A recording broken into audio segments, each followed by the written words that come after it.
right? That is repair.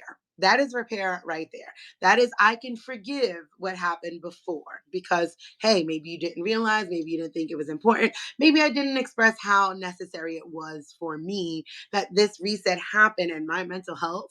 Like that we cannot live like this and I cannot wake up to do these things. And now that I have and said how important it is, you guys are stepping up and doing that work. That's beautiful. That leads to that forgiveness. They took accountability for not doing it, yada, yada, yada. And we move through. And I celebrated that because I thought that was really beautiful.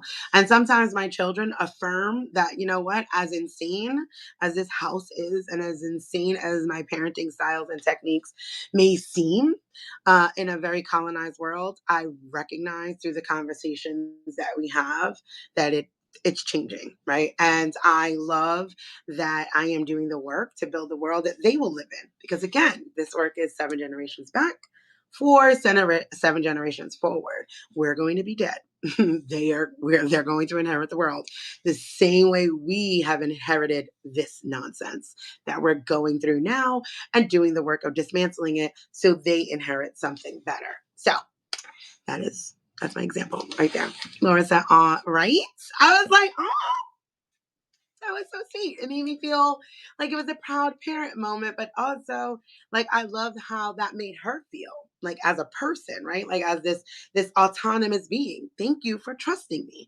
And that's literally like been one of my signatures for like 5 years. And definitely what I say to people is like, thank you for trusting me. Because there is a huge thing when someone trusts you. One, they're coming to you for guidance, leadership, they're coming to you vulnerable, they're coming to you potentially gullible. And so, like, you have this sacred duty to be responsible for those that are trusting in you for whatever, to show up and be trustworthy as well. It's this beautiful, like, back and forth reciprocal exchange. So when she said that, I was like, yeah, yeah, thank you for being worth trusting. Yeah. I fucking dig it. I dig it. I dig it, kid. So yeah, that was that moment with me and my shaggy baby. So as a reflection though, I did ask, how can you practice forgiveness without bypassing in your community? And I think that that is super important even to touch upon, right? Because a lot of people want to be like, well, I said sorry, damn. I don't even make my kids apologize, right? But they do have to take accountability. You don't have to be sorry, right? Because I may do some shit that I'm not sorry about, but I'll take accountability. I will own it. It may not have been right. It may not have been rational. It may not have been sane. It may have been done out of anger, but I'm not apologetic. I'm 100% unapologetic about that action. And I shan't apologize. So that's fine. But accountability and apologizing are not the same. Own it.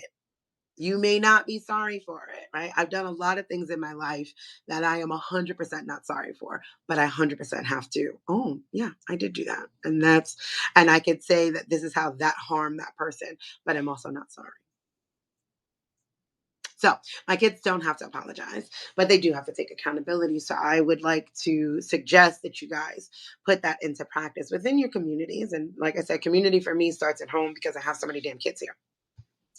But wherever that looks like, right? Like, because I think that we force apologies